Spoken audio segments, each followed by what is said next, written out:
ਸਾਰਿਆਂ ਨੂੰ ਸਤਿ ਸ਼੍ਰੀ ਅਕਾਲ ਐਂਡ ਗੁੱਡ ਆਫਟਰਨੂਨ। आज ਤੁਹਾਡੇ ਨਾਲ ਅਸੀਂ ਬਠਿੰਡਾ ਪੁਲਿਸ ਦੀ CAA 2 ਦੀ ਬਹੁਤ ਵੱਡੀ कामयाबी एक्शन के बारे में ਤੁਹਾਡੇ ਨਾਲ ਅਸੀਂ डिस्कस करना है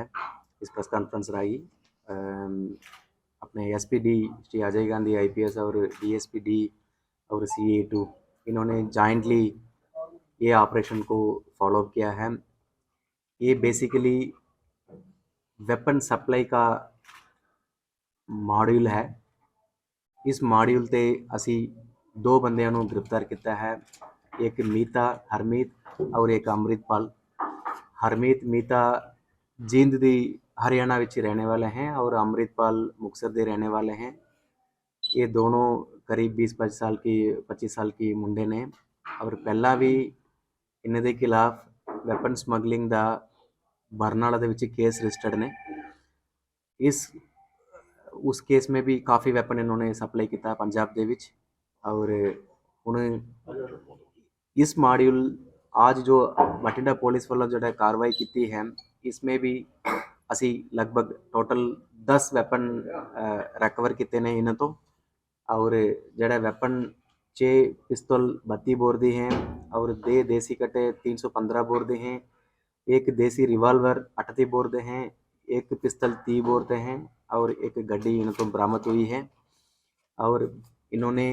पीछे मध्य प्रदेश तो ये सारे वैपन खरीद लेंदे हैं और इतने अपने क्लाइंट्स को पंजाब दे विच इन्होंने सप्लाई करना है। ये सीगा वैपन सारे इन्होंने सप्लाई करना सीगा। और हुण तक पूछ पड़ताल में ये भी गल सामने आई है, इन्होंने इहदा पहला भी कुछ वैपन्स का ऑलरेडी सप्लाई कर चुके हैं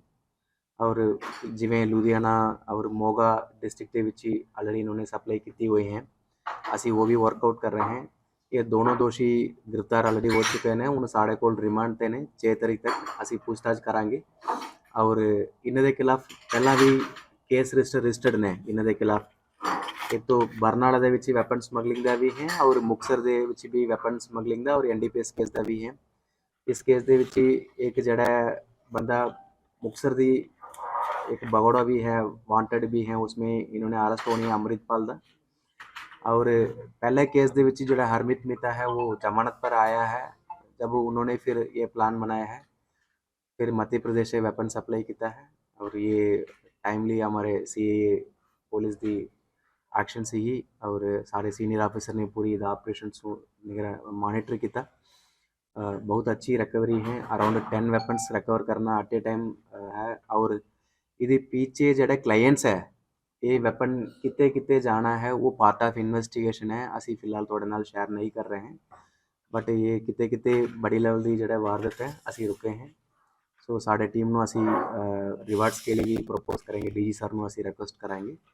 और ये जड़ा आम पब्लिक नू समाज नू मैं मैसेज ये देना चाहते हैं, Bathinda police highly committed crime free रखना है और लॉ एंड ऑर्डर को मेंटेन करना है। साढ़े एक्शंस करो कंटिन्यूसली जारी रहेगी। सर पहले अमृतपाल के खिलाफ भी पर्चा दर्ज ने और हरमीत मीता के खिलाफ भी पर्चा दर्ज ने। मोस्टली ये सारे 399 402 का और वेपन स्मगलिंग का और NDPS का पर्चा इन्हें खिलाफ। और जो मीता है रिसेंटली पिछले साल 21 में जमानत पर आया है, उस तो बाद ये दिहाड़ी का काम करता है। और अमृतपाल दी जो पिछले दिसंबर महीना का मुक्तसर दे विच केस रजिस्टर्ड ने NDPS हेरोइन स्मगलिंग का और वेपन स्मगलिंग का। उस केस में हाले दी गिरफ्तारी पैनी है, तो असी मुक्तसर पुलिस ने भी इन्फॉर्म कराएंगे। मध्य प्रदेश से ये जो वेपन्स लेके आते थे, कहाँ से लेके आते थे? फैक्ट्री? ये सारे असी पार्ट ऑफ इन्वेस्टिगेशन रखा है, असी आइडेंटिफाई कर चुके हैं। एंड डेफिनेटली इस तो पहला भी शायद तुहानू याद होगा पिछले प्रेस कॉन्फ्रेंस दे विच भी ਆਪਾਂ वैपन रिकवर किया, वो भी मैं तुहानू दसिया मध्य प्रदेश ही आया थ्रू बसरा ये आया है।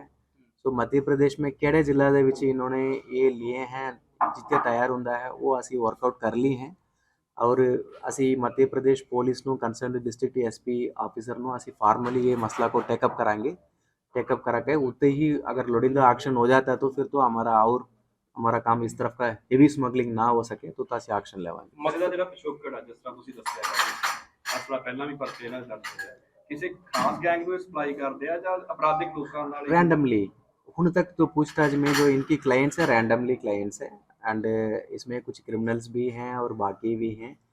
और इसलिए मैंने पहले ही बताया था ये जो 10 हैं कितने कितने जाना है वो सानू लगभग आइडिया नहीं अभी ये पार्ट ऑफ इन्वेस्टिगेशन है कुछ हमने मेंटेन कर रहे हैं मकसद क्या था इनका, मतलब ये पैसा गेन देखो करना या फिर वेपन किसी गैंगस्टर के साथ वेपन था? वेपन लेके आना है तो कितने कितने तो वारदात करनी ही करना अदरवाइज इधर वेपन मंगवाने के कोई मकसद तो है ही नहीं ये जड़ा बंदा फड़े हैं असी ये तो वेपन स्मगलर ने ये बेसिकली ये स्मगल करता है और सप्लाई करता है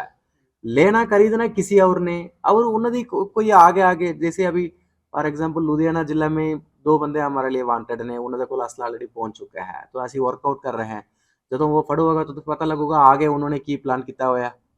तो फिर ये आगे चेन चलते रहेगा अदरवाइज ਜਿਸ ਤਰ੍ਹਾਂ ਤੁਸੀਂ ਕੋਰੀਅਰ ਦੀ ਗੱਲ ਕੀਤੀ ਹੈ ਇਹ ਕੋਰੀਅਰ ਦਾ ਕੰਮ ਕਰਦੇ ਸੀ ਇਹ ਕੋਰੀਅਰ ਦਾ ਹੀ ਕੰਮ ਕਰਦੇ ਸੀ स्मगल ਜਾਂ स्मगल smuggling? स्मगल ਪੈਸਾ ਵੀ ਆਪ ਦਿੰਦੇ ਸੀ तो खरीद के ਲਿਆ ਕੇ ਇੱਥੇ ਵੇਚਦੇ ਸੀ यस यस यस यस इन्होंने एक एक वेपन को पैसा दे के लेके आंदे हैं सी मान लो इन्हों कोल जो आर्डर हो जाता है 4 वेपन की लोड़ है 2 वेपन की लोड़ है ये फिर वर्कआउट करना शुरू कर लेते हैं फिर मध्य प्रदेश में अपने लेवल पे अप्रोच करके उधर डील सेटल हो जाता है पेमेंट सेटलमेंट होने के बाद वेपन मूव करना शुरू कर लेते हैं इतने आके जड़े रेट के विच उन्होंने मध्य प्रदेश से लिया है उससे ज़्यादा रेट से अपने अपने क्लाइंट को ये सप्लाई करता है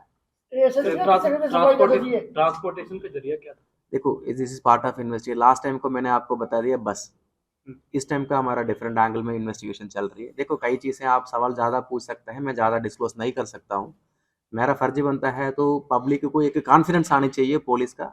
असी दस दिता साढ़े ऑपरेशन कंटिन्यूसली सक्सेसफुली रहेगी और कंटिन्यूसली जारी रहेगी बट माइन्यूट डिटेल्स में अभी स्टेज में अवॉइड कर रहा हूँ क्योंकि इसके पीछे काफ़ी मेरा ऑपरेशन चल रहा है ਸਰ ਇਹ ਜਿਸ ਤਰ੍ਹਾਂ ਤੁਸੀਂ ਦੱਸ ਰਹੇ ਅਸਲਾ ਵੀ ਲੋਕਾਂ ਨੂੰ ਦਿੰਦੇ ਸੀ ਕ੍ਰਿਮੀਨਲ ਮਦਦ ਦਿੰਦੇ ਸੀ ਇਹ ਉਹਨਾਂ ਨਾਲ ਰਾਬਤਾ ਕਿਵੇਂ ਕਾਇਮ ਕਰਦੇ ਸੀ ਕਿ ਇਹਨਾਂ ਕਹਾਂ देखो मैंने पहले दस देता है छोटे छोटे चीज़ें मैं शेयर नहीं कर पाऊंगा इस स्टेज ਦੇ ਵਿੱਚ मेरा ऑपरेशन को डिस्टर्ब नहीं होनी चाहिए अभी प्लस ये एफआईआर को ਤੁਸੀਂ डेट भी देख लेना ਅਸੀਂ 1 तारीख ਨੂੰ पर्चा ਦਿੱਤਾ ਹੋਇਆ ठीक है ऑलरेडी बंदा मैंने गिरफ्तार कर ली है मेरे को बंदा रिमांड पे है क्योंकि इन्हें कंटिन्यूसली मेरे ऑपरेशंस को जारी रखना वेपन रिकवर करना मैं पब्लिक डोमेन ਦੇ ਵਿੱਚ कई चीज़ें मैं शेयर नहीं कर पाएंगे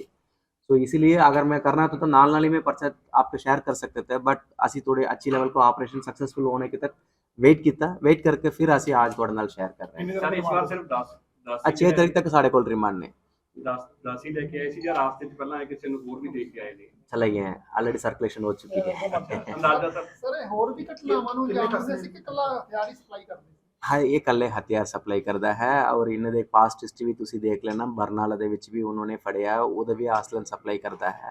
ਉਹਦੇ ਵਿੱਚ टोटल 6-7 दोषी सीगी ये दोनों दोषी उस टाइम का आपस में पहले भी जानते थे खट्टे ही पर्चा हुआ था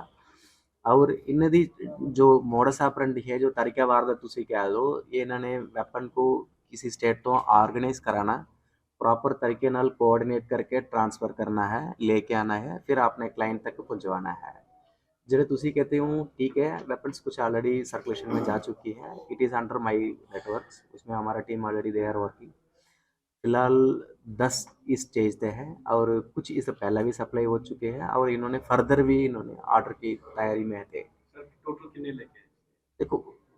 10 तो रिकवर कर लिए हैं ऐसी ठीक है फिलहाल साढ़े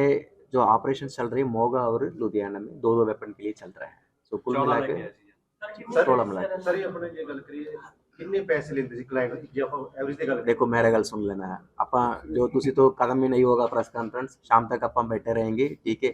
बेसिक फर्जी बनता है तो मैंने कर रहा शेयर करता है वेपन की किस्म देख लेना वेपन अलग अलग कैटेगरी का है अलग अलग रेट का है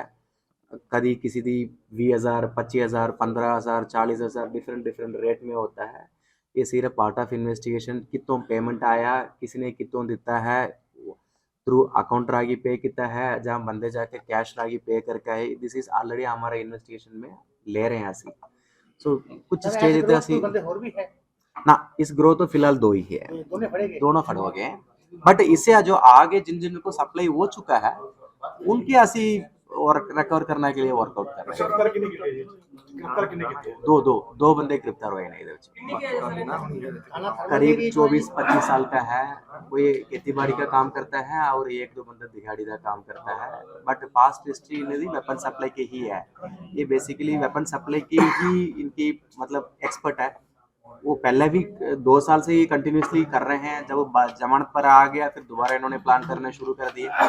और कट्टे ही स्मगलिंग करते हैं और छोटे छोटे लेवल के नहीं हैं, 3-4 के नहीं है, थोड़ा सा हेवी लेवल के मात्रा में ही स्मगलिंग करते हैं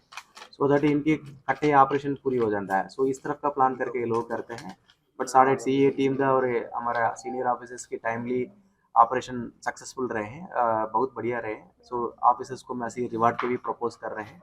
तो असी इस जो प्रेस कान्फ्रेंस रागी तनु और अपने बठिंडा जिले आम पब्लिक सारे ये message we are highly committed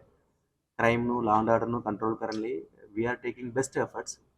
चलो कई वारदातें भी अभी भी स्टिल अनट्रेस्ड ने ऐसी वर्कआउट कर रहे हैं। अभी फुल फ्लेज्ड हमारा टीम लगी हुई है, जल्दी ट्रेस होंगे बाकी वारदातें भी। और जो मैक्सिमम है हमारा शहर में क्राइम फ्री है। रिसेंटली भी ऐसी करीब 30 मोबाइल फोन्स कोई किसी दी खो हुए है, किसी दी चोरी हुए हैं, असी भी वो सारे ट्रेस करके वर्कआउट करके जो ओरिजिनल ओनर्स नो असी हैंड ओवर किए। We are highly committed and thank you.